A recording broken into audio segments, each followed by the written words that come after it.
ABC Listen. Podcasts, radio, news, music and more. Hi, it's PK here, host of the new politics podcast, Politics Now.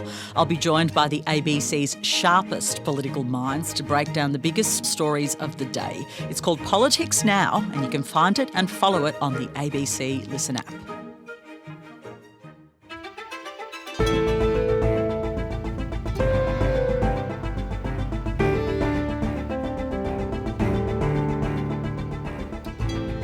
He loved sport, animals, reading and music. But when Emily's son turned 16, everything changed.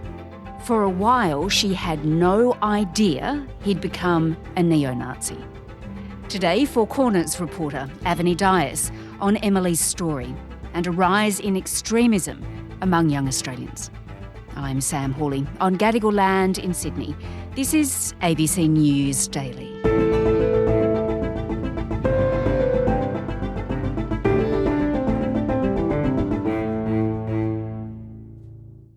Avani, let's start our discussion about the radicalisation of young people in Australia, which is really on the rise, by talking about Emily and her son. Just tell me about them. Yeah, Sam, speaking to the parents of kids who've been radicalised, it's a really tough thing to do because, of course, no one wants to come out and say their son's joined a neo-Nazi group or something like that, right? Hello. Hey. How are you? I'm all right. Avani, nice to meet you. You're welcome. So these are your three boys on the wall? Yes, they are. We spent a long time chatting to Emily, whose name we've changed, and, she told us this really extraordinary story because her kid, he was just your ordinary teenager. He was into a lot of different hobbies and things like that. Quiet, intelligent, loves animals, reading, loves music, loves his sports. But she says that when he was around 16 years old, she started to notice he was changing quite a lot. You have your average grumpy teenager, but this was different. There was less respect. He was silent a lot. It really started in COVID. He was really frustrated by lockdowns and things like that. He started having all these really strong opinions about the government. He started withdrawing from his friends. He stopped sort of talking to his family a lot. And then he started going out on all these weird outings. But she did notice as a mum that something started to feel off. He felt like things were not going the right way in the country, and the government wasn't doing the right thing. He does have really strong political views, which is fine. I felt something was off and I couldn't pinpoint what. I did not think he'd be involved with a neo-Nazi organisation. Right, and then soon after his 17th birthday, he asked if he could go away for a weekend trip. So tell me about that. Yeah, Sam, this is such an ordinary parent-kid conversation, right? You want to go on a trip with your friends, you want to go interstate, you're only 17. And Emily said to us, look, she trusted him and she got the phone numbers of all the kids that were supposedly going on this trip and she let him go. And it was the Australia Day weekend last year. And then, she was just relaxing at home that evening on Australia Day. She turned on the news as she usually does. And then she saw this news story about these neo-Nazis from Australia's most prominent neo-Nazi group, the National Socialist Network. The Prime Minister has condemned the actions of a neo-Nazi group who boarded a Sydney train while masked and dressed in black on Australia Day. In a nearby park, they held up a sign linked to a neo-Nazi group. 6 of them were arrested and more than 50 fined for offensive behaviour. And then she saw Thomas Sewell, the leader of this group, the NSN, coming out and doing this makeshift sort of press conference. And then this crazy thing happened where Emily saw someone standing next to Thomas Sewell, and it was her son. Where did you see this photo? Was it online or? This, right on the 6 o'clock news. This photo? Yeah. Wow. Yeah. And so where is your son? He's right over there. Yeah. How did you feel when you saw him in this photo? Devastated. Absolutely devastated. I thought, this is war. You've literally started a war on my family.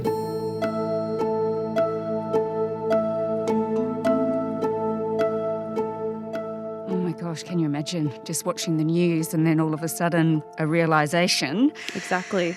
Does she know, Avani, how he got involved with this group, with the National Socialist Network?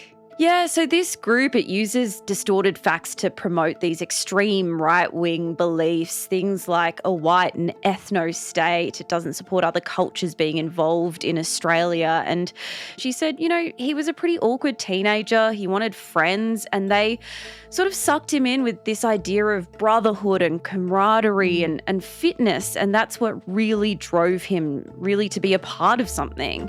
They offer him boxing lessons, and the fitness part was the biggest drive for him.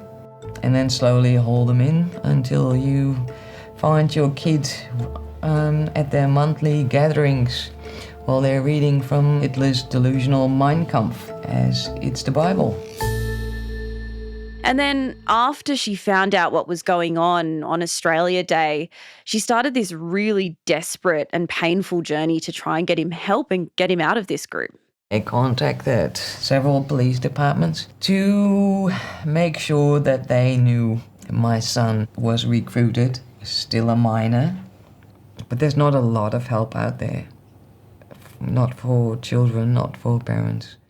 Yeah, I'm sure. How concerning for her. So she's figured out what was going on with her son by basically watching the news. So actually pretty lucky she was watching at that moment.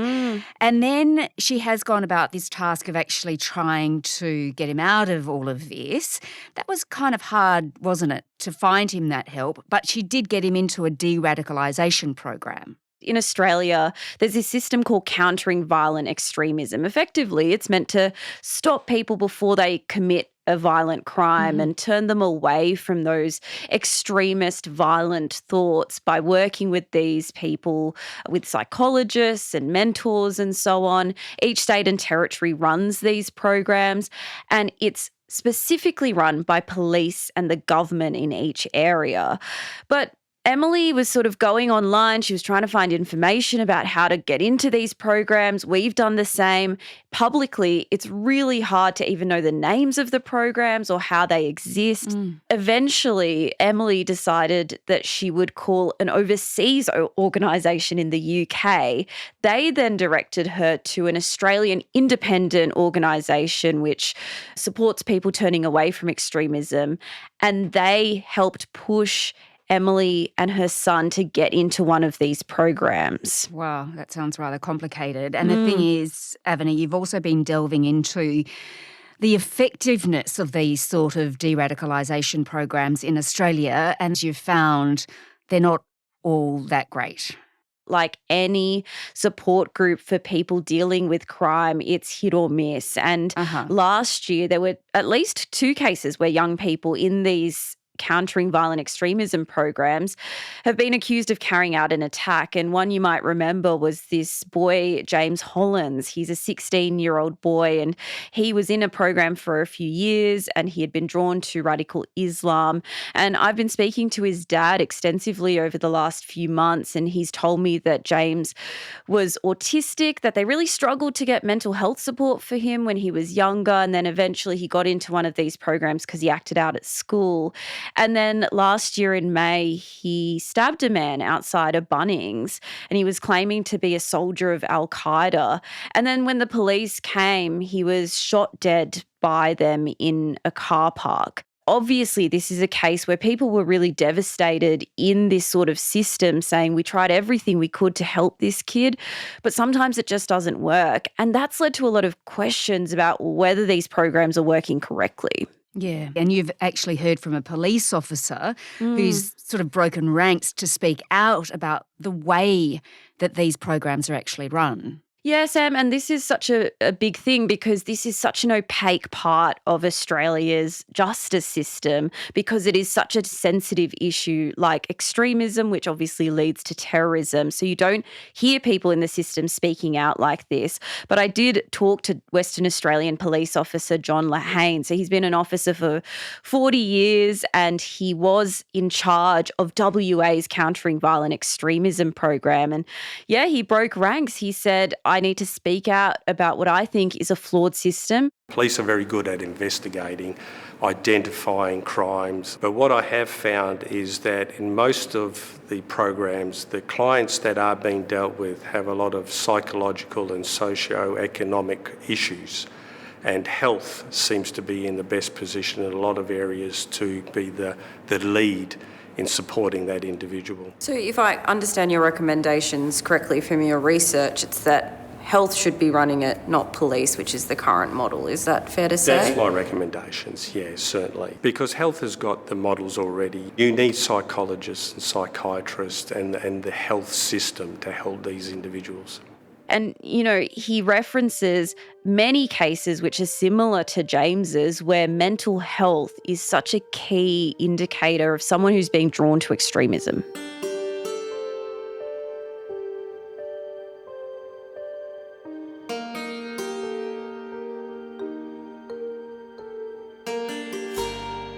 And I presume early intervention in all of this is really crucial. But what you've also found is that many people aren't getting the help they need early enough. Yeah, that's the key. And it is such a difficult thing. And, we've looked into how these programs have been reviewed, whether they're actually working. It's basically the case that there are no public reviews of these programs, which are so crucial to public safety in Australia. The main tool the government suggests to families or anyone who's picked up someone who's been radicalised is to report them through the National Security Hotline. And a lot of people we spoke to said they don't feel comfortable dobbing in or reporting a loved one, even if they are drawn to extremism. And we've gotten statistics through Freedom of Information that show only 6 people were referred to a Countering Violent Extremism program through the National Security Hotline, and not all of them were even deemed suitable. So that puts up a lot of questions about this major tool the government's suggesting people use. All right, so Avani, these de-radicalisation programs are certainly not operating as well as they could, and that's a big problem, isn't it? Because just put that into some perspective, more and more young Australians are getting caught up in this sort of extremist ideology, aren't they? Yeah, and investigating this and seeing just how little some of these kids are, it's really terrifying. We heard cases of 8-year-olds getting into extremism, which is, they're just children, And we've got exclusive data from the Home Affairs Department, which actually shows 64% of people in these countering violent extremism programs were under the age of 25. And security agencies are saying that number of young people is just going up and up. So this is a really big issue for the country. And a huge issue for a lot of families. So what should parents or relatives or carers do if they sense that their loved one is actually going down this rabbit hole? Yeah, so the suggestion is to really look out for things like them withdrawing from their social circles, them getting into disturbing, hateful violence. Often they get into internet holes where they're spreading and watching violent material. So there's advice to really monitor that if you have kids as well. And if you do see your kid withdrawing away from everything that they're usually into, that's a pretty bad sign as well. Now, Sam, we have heard from the Department of Home Affairs. We put in so many interview requests for the Prime Minister, the Home Affairs Minister, the Youth Affairs Minister. We didn't get anyone willing to speak to us on camera from government, but the Home Affairs Department did say that it's put in $86 million into these countering violent extremism programs over the next 3 years. It's also recently announced mandatory sentencing and minimum jail sentences for terror crimes and the display of hate symbols. That was in relation to this wave of anti-Semitic attacks that we've seen. But families are really calling for more support and more varied access to those early intervention programs. Yeah, really important. So just tell me about Emily's son. How is he actually going now? He's 18 now. He's an adult. He can technically do whatever he wants. And she's just really hoping he stays away from this neo-Nazi group. And she's had to put all her faith in the police program because that's really the only option she's got. And she's told us she hopes that she can look back with her family in 10 years' time and see that he got back on track. Are you concerned he'll go back to NSN in the next couple of years? No, I don't think he will. It would hurt. But I believe he's strong enough to make the right choices for himself. Avani Dias is a reporter with Four Corners. You can catch her report tonight at 8:30 on ABC TV or on iView. This episode was produced by Sydney Peed, Cara Jensen McKinnon and Adair Shepherd. Audio production by Sam Dunn. Our supervising producer is David Cody. I'm Sam Hawley. Thanks for listening.